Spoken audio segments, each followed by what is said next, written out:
just walked in as an Indian Navy. अच्छा आप ship में होंगे. You must be the ship. You have gone for a long sea. Indigenous has always been a challenge for Indian Navy and our inspectorate also, because armaments come with various components. 100 and 1,000 components can be there, small, big. Everything you cannot rely on the foreign supply. They have their own bottlenecks. Alone in the sea, there is no support. Right. So you have to see that the armament has to be 100% reliable. And at the same time, one failure can be very dear to the forces as well. China has been very technical right from the 70s. They have once they open. They steal the technology. Right. They are very good in that.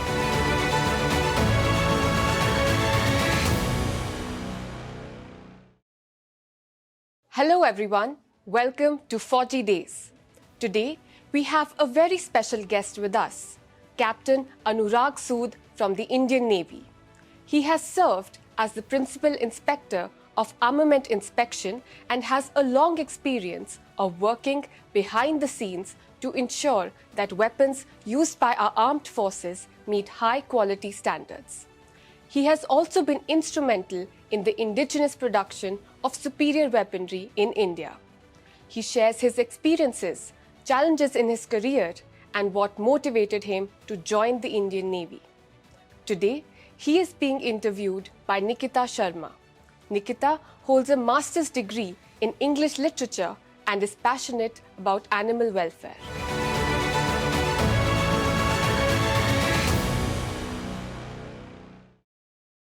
Hello everyone. Today we are in conversation with Captain Anurag Sood from the Indian Navy. So we extend a very warm welcome to you. Thank you for joining us today for Fauji Days. Thank you for inviting me. It's a great pleasure to share my memories with your platform. So my first question to you is, what prompted you to join the Indian Navy, or what was your motivation behind joining the Navy? I joined Indian Navy after completing my post-graduation. I'm basically electrical engineer. I was doing my post-graduation in IIT Kharagpur. In fact, I was always fascinated by the high-tech technology. And there where I was staying, there were a couple of naval officers were staying. They were doing the MTechs from the Indian Navy. Their interactions, their revelations regarding their lifestyle and what they do, but said, okay, let's try. Hopefully I may get a good career there. And during my completion of MTech, the uptake was so slow from the electrical engineering side, power system where I was specializing. So I filled a form much before. And this is how I get into the Indian Navy, where they said we to deal with the high-tech technology, armaments, missiles, and And then I got my call for SSB. I appeared as in Bhopal. Then I waited for the final call. And somewhere in March, I had joined in 89. Right. So, sir, you have been the Principal Inspector of Armament Inspection with the Navy. Sir, we would like to know what this position entails and what unique challenges it brought with it. Principal Inspector was the last designation I had. Like Right. we designated as a parallel. Like you start with the lieutenant commander. When I was a captain, the designation of the post wherever we hold as a Principal Inspector Naval Armament. I'm a Naval Armament Inspecting Officer. So the post entails inspection. Like I will give a brief about armament inspection. Armament inspection deals with inspection of the armaments which are held with the Indian Navy. Right. Now, when we go for the armaments issue the ship, we see that they are having the 100% reliability, quality. We also do inspection in the DRDO. We do the inspection in the ordnance factories and the public sector units, which manufacture armaments for the Indian Navy. So it's a diverse technical field we have to deal with. And we start as a NAI, Naval Armament Inspecting Officer. That's the first designation I held. My first posting was NAI Kolkata. That is, was inspecting the armaments of the ordnance factories at Kolkata. There, my office was located at the oldest ordnance factory of the India, Gunshell Factory, Kashipur. Now, in Indian ordnance factory has a bit history because it became some corporate. But at those times, so we used to inspect the various armaments like shells and other things, conventional armaments. That's how my life started. Then we become from an AO, become SS Senior Inspector, then Chief Inspector, PIN, and then if you become Commodore, you become a controller. Right. So, sir, you have been in the NAI, the Naval Armament Inspection Unit. So, sir, have you been actively on active sea service, or has it been more on the land Navy side of things? NAI organization was there, started so much was the inspection of the armaments, I explained earlier. My longest tenure, that is when in the training period, we have an attachment with the ships. We understand the ships, how they work, what the armaments there. So that was the longest time I have served. We only go on board ships for the trials. I have once gone for the submarine, in a submarine for a day sortie, and done a trial and came back. So as such, we are not like people used to ask, why was it posted in Arms Factory? Will call, आपके ship में serve किया है? मैंने कहा, I'm not from the active navy. I'm from like a land navy. Right. So people used to say कि मुझे like anything for the sea. People say, I want to go to Lakshadweep. आपका वहाँ पे there must be a base there. You book for me. So like that, people think of you. So that way, NI also quite not a very known organization. People, when they talk of Indian Navy, they also think you just walk down as an Indian Navy. Acha, आप ship में होंगे. You must be the ship. You have gone for a long sea. No. So we work in the we do the inspection about the armaments which are held within the Indian Navy. I said production side. We went to produce the arms factory or the naval production. So our posting as a ship is on the ship and somebody is not there. Right. Like I was once in the I was in INS Hansa, posted there in the organization in a base in a ship we call a Indian naval ship. We like Indian Navy also. If we have the land bases there, we can Indian naval ship Gomantak like that. So it is still there. It's a land base also.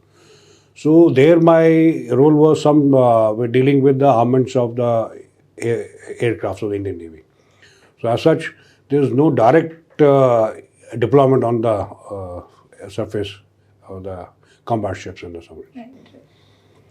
So, sir, you have been instrumental in the manufacturing of the SRGM, which is a super rapid gun mount, and it's mostly used it's on board on most of the Indian Navy ships. So, sir, how was your experience in the indigenous manufacturing of this instrument? Indigenous has always been a challenge for Indian Navy and our inspectorate also, because armaments come with various components. 100 and even 1,000 components can be there, small, big.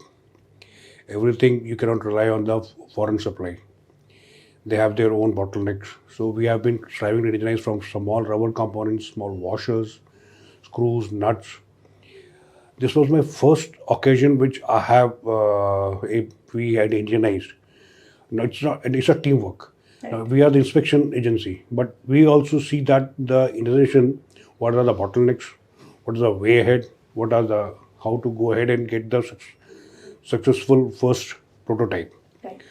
A prototype means the first experimental trial version of it. What we got it is the first trial version of the barrel. There was a honors factory, field gun factory, which was involved in the production nation. We had the inspection.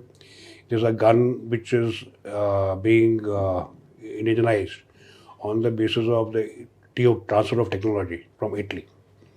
So it was a great experience, which we learned how to overcome the bottlenecks, how to carry out the proof. Proof we call it when we go for a first barrel. We see that it meets all the quality requirements, so it doesn't fail in the field. And seeing our first, we have digitized various small components, but this is a big thing, a whole armament, Right. which we have indigenized. It's a trial version. So it gave me lots of satisfaction. Field gun factory also got great Bravo Zulu for that, and it was and then what the lesson we learned, that is we have to innovate, Right. find the ways. Definitely. So, sir, when such a thing is first started, the indigenization, the indigenous production of such weapons, so how long does it usually take to since we're only starting out, so how long did it take for you? Yes, it can take decades. It can many years also. It can take 12 months. Right. This gun was being done for a good number of years. But once we come over the bottlenecks, it should not take much time. But sometimes certain issues may put the final version of the product take a very long time. This is why we can go through the DRDO has many such issues. But certainly it was quite a fast thing was done when I reached somewhere in 2000, December 2004. Right. Thereafter the 6 months we were able to do the first trial on that. Right. So, sir, this is an extension of our previous question. So, sir, India is moving towards self-reliance in the production of defense equipment. And since you've been closely associated with drafting policies with the production of these weapons, what do you think? What is your view? How far do you think we have come on this journey? And is it still a distant dream, or are we well ahead? See, I have been a cog in the wheel. I think so. There are many. There are very big. There are many agencies, officers are there who are doing indigenization. Our effort is whenever we see a bottleneck, if some product is indigenized by some PSU, we try to find a solution. Right. And also we said we don't liquidate the qualitative requirements which we have to deliver. So there is the big play in that. And as an inspection agency, we have to primarily see that the requirements of the services are not diluted, Right. and they are met to the 100%. So that they are, because in Navy, very prominent thing is there are no the failures cannot be tolerated. Right. I give example, in Army you have a gun, field gun. You fire 2-3 rounds, one is not fired, you can put it down. In the Indian Navy, because you can get support also from the Army because they are not very far. But the alone in the sea, there's no support. Right. So you have to see that the armament has to be 100% reliable. Definitely. And at the same time, one failure can be very dear to the forces in the war. So, the 1971 liberation war of Bangladesh, that was, I think, a great example of jointmanship among the three forces, the armed forces. Whereas with the Kargil war, we did not have such a great experience. So, have you had an experience dealing with the joint association of the three forces? Indian Navy is always a silent war. The 71 war is the first time we have shown our fangs. Right. It was a great strategship of our leaders, and but as there is still a debate is going on. How can we have a synergy among the forces? Yes. There's a lack of that. That is how we are thinking of to make it, and because modern warfare requires a combined effort of all the forces. Right. Now, in the where we have a combined scenario, that is in DRDO, where I got posted for the inspection of the DRDO weapons, which are developed by and produced by DRDO, Right. which was in Hyderabad and in TBRL Chandigarh. We are producing for all the three services. There is no, as such, it is Indian Navy, Army, Agnis for all. Right. So the synergism is, in fact, that is we meet their requirements. So I'm not an operational field. The synergy aspect, they can tell better. That is, if a theatre commander is there, or as a commander is there, how he can make all the three forces achieve his aim. Right. But our synergy is that is we are developing a weapon in DRDO that is for all the three forces, Right. and we meet all the standards. Right. So these days, since we know there is tension among India and China, and now there's a lot of discussion about whether the Indian Navy is equipped enough to deal if there's tension brewing in the Indian Ocean. So what do you think about that? It's as of now we can see the statements of our chiefs, and they have said we are well equipped. So I also will say we are well equipped. Right. But technically there is always upgradation all the sides, and China is quite technically advanced. Right. So challenge is always there. You have seen the current Ukraine war. Right. You see if you remember anything about government born at time was very small, the Gulf War. The Gulf War started, then we have seen that it was a missile war, and where you can see the action because America has a lot of advanced weapons with them, where Iraq didn't have. Right. So it was just overpowered by the America, and it shown the live war. At that time, we've seen the first time we have seen the live because there are cameras, high-tech satellite communication, high-tech weapons. But over that, what I have seen, those weapons are also now obsolete now. The Ukraine war doesn't, Russia-Ukraine war doesn't use those weapons now. So technically, obsolescence is very fast. You have to upgrade yourself also, and what surprise may come from other side, we also not aware. So there's a constant need to keep upgrading when it comes to warfare. Yes. Since we're talking about China, so there's been a lot of discussion that the time it takes for India to produce a particular weapon in China can produce it in literally half the time. So That may be because China has been very technical, right from the 70s. They have once they open. They have been technically upgrading things very fast, and like many of the Western countries, gone to them for the production of their conventional things.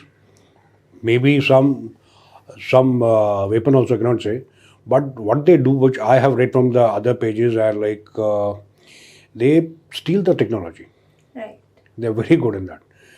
I remember I was doing a capsule in Indore. There was one case study. In 1950s, late 50s, they were producing the microwave tubes. We have microwave ovens.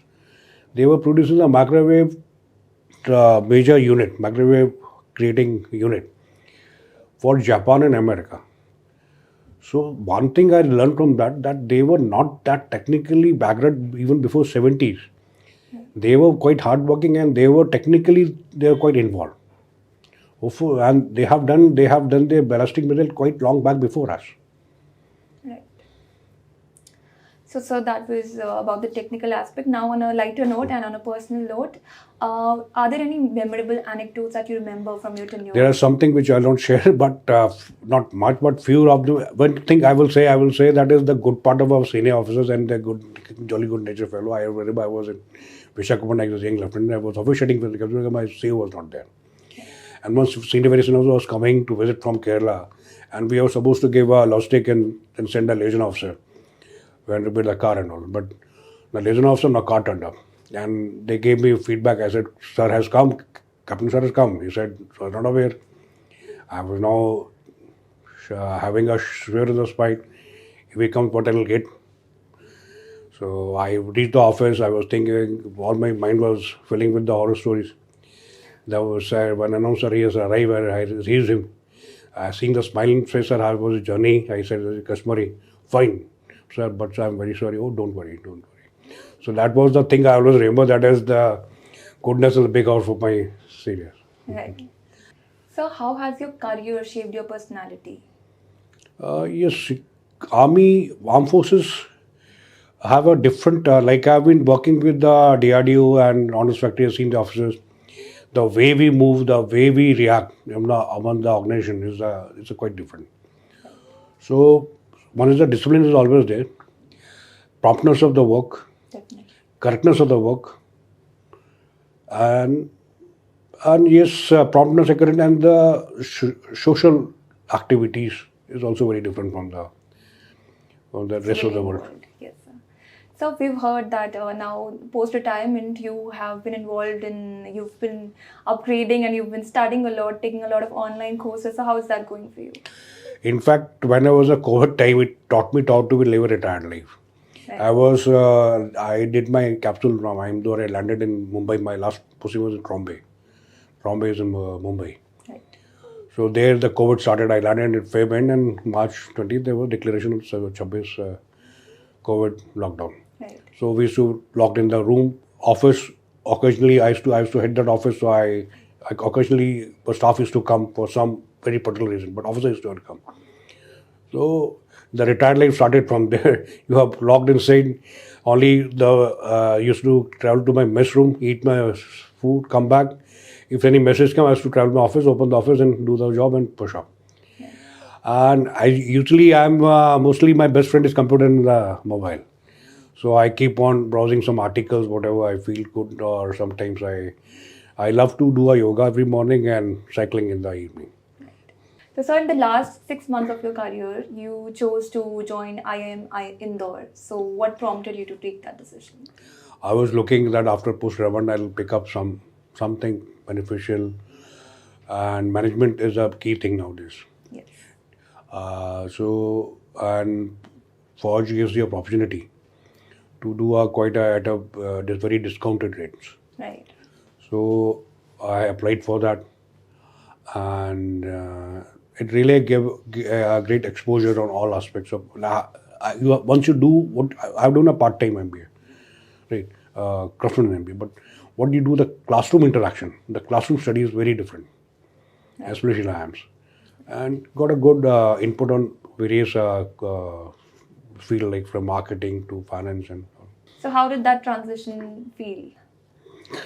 First of all, like what the in the when you go outside, is a quite a different way of living and way of interaction. So you get tuned to that when you live in the environment, and what the civil world stand like. SEC officers are going out; they're looking for a job, so it's a good stepping stone for them. Right. So now we are quite a veteran. I have a superannuated from the services. Our openings are very very rare, but with a thought key, if happens, it will add to that. So it gave it was a good experience. So do you have any message for the youth or young aspirants who who aspire to join the Navy or the Army? When we joined, there was the major bombardment was the print media. Down the lane, now it has become the bombardment from all the sides. So youth is very well aware what they want is also very diverse. What we thought of and what they think now. But one thing is there. If you want to become something, you have to benchmark your capabilities also. Definitely. Like you become onto a hero, you have a good voice, you have a good personality, whatever. In the same way, you want to be a good soldier, that means you have to have certain soldiering abilities also. Good. Right. And all-round development is the best thing. Some bit of all traits is it's the best thing. I think that is I recommend one should try to achieve. So that was a very insightful conversation. Thank you again for joining us for Fauji Days today. Thank you. I also enjoyed your conversation, and all the best. Thank you, sir.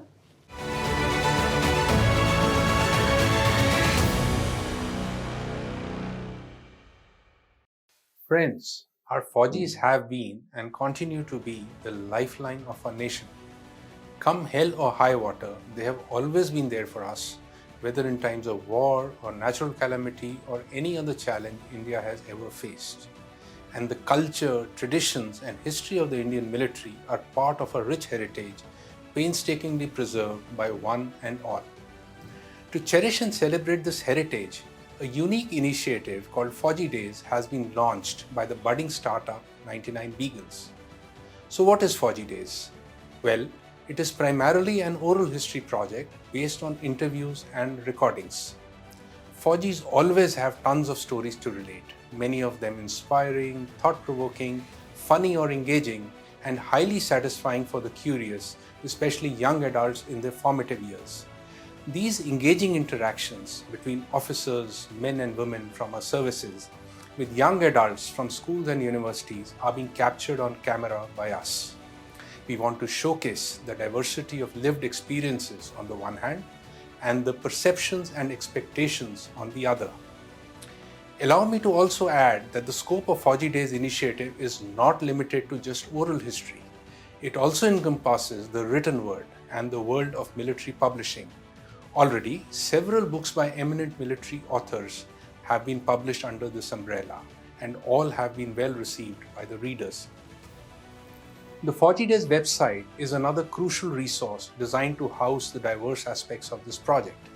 It features multiple blogs, reference and archival material, and a community newsletter that highlights the progress made as well as the new recordings and books. Feel free to log on and subscribe.